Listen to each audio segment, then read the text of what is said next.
Hey everyone, happy Friday. I was just washing a bobcat hide in preparation for a taxidermy mount.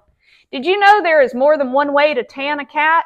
Absolutely. And when you're using the right products, they're all going to produce a fine result. There's just several different paths to getting there.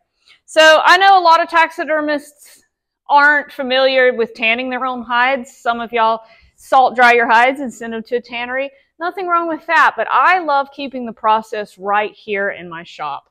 That way I'm in full control. I can have a faster turnover, generally a higher quality product, just because it never has to leave my hands. But you've got to follow the steps correctly or you're going to have inconsistent results. What I love about my own wet tanning is the fact that the hides just have so much stretch to them. I just shampooed this bobcat hide, which, by the way, a lot of people ask, what do you shampoo a hide with? Nothing fancy when it comes to that. Just Pert Plus shampoo plus conditioner. You can get that at any store. And this works great. It will be the very last step in the process to me.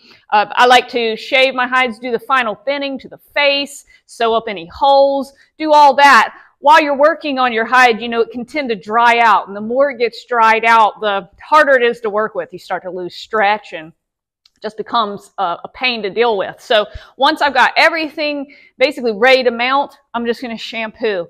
I like to use really just barely warm water, so a little bit mild. I throw a little bit of salt into the water. This helps avoid acid swell.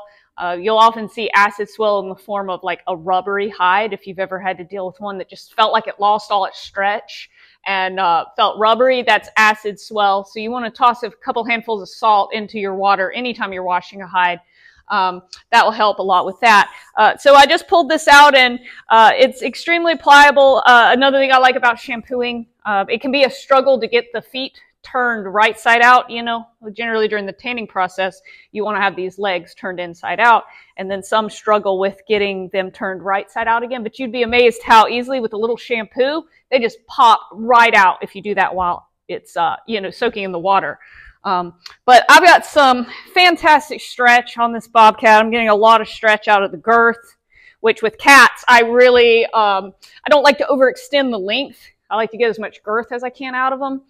A long bobcat, it's easy to overstretch them and make them look skinny. It doesn't make them look big if you overstretch them. So make sure to take good, accurate measurements, and generally better to focus on the width of the cat than the length. But I love it when a wet tan just feels like a soft, wet dish rag. That's what you want to compare it to. You want it to just be as soft and stretchy and pliable as when you first took the hide off, like a raw hide. If it feels stiff, extremely leather-like, you either didn't shave enough or you've, you know, had some mistake in your tanning process causing the hide to not have good stretch. But this has yielded a really nice white leather.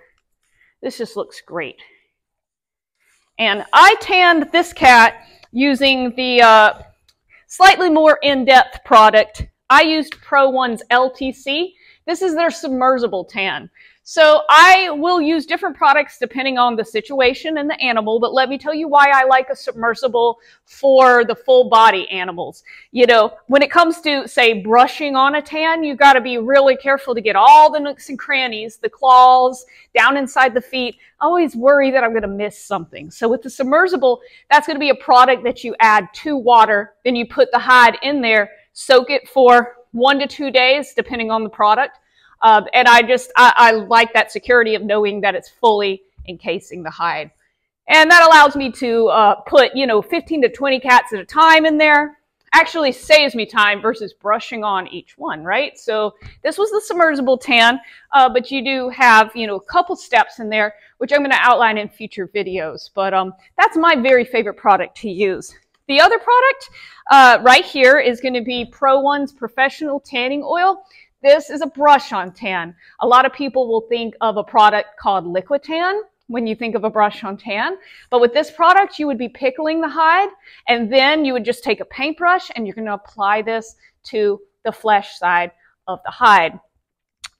I like this when I just want to tan one cape or one hide. Let's say I got a pickle full of hides, but I just need to tan that one. To me, it's quick. It's quick to be able to just brush this right onto the hide, and then you've got that one, ready to go. So easy product right here, brush on hide. This is a product that I actually have not tried yet, so we're going to be learning together on this, but I have no doubt it will produce great results. This is the Pro Max Tan, and this is an all-in-one product. It's basically a pickle and a tan in one. I think a lot of people might think of a product in the past called Crotan when you think of an all-in-one tan. And I was never a big fan of Crotan. I have my reasons on that. I didn't get a lot of stretch out of that, and had some shrinkage with that product. But this is Pro One's all-in-one pickle and tan. So I'm really looking forward to seeing this, because I feel like this would be great for people that don't have a very big setup, maybe just wanting to tan a few small hides, don't want to have multiple vats of pickles and tans. So this is going to be a great solution for that. But I'm planning on doing a series of videos showing these 3 tanning products individually. We'll also be doing a start to finish video, which will start with rehydrating a salt dried hide with a rehydration product, moving forward to the pickle, then the tans, and then a final oiling. So look forward to that. This will be featuring the Pro One products. I hear all kinds of crazy things on some of my videos on the internet. On my YouTube channel, I have another video which is showcasing some other products, and someone left a comment and said, well, what if I live in an area where I can't get these products? This video is useless. I mean, you don't watch a video on baking a chocolate cake if you have no access to chocolate.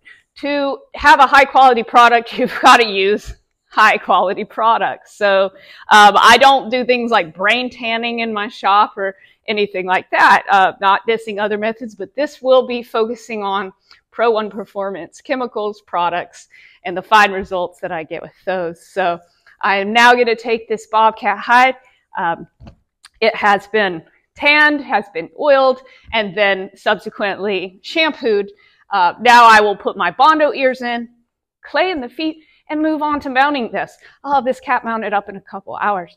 But I hope this video has given you some ideas on some different products you can use. I look forward to showing these to you in the coming weeks.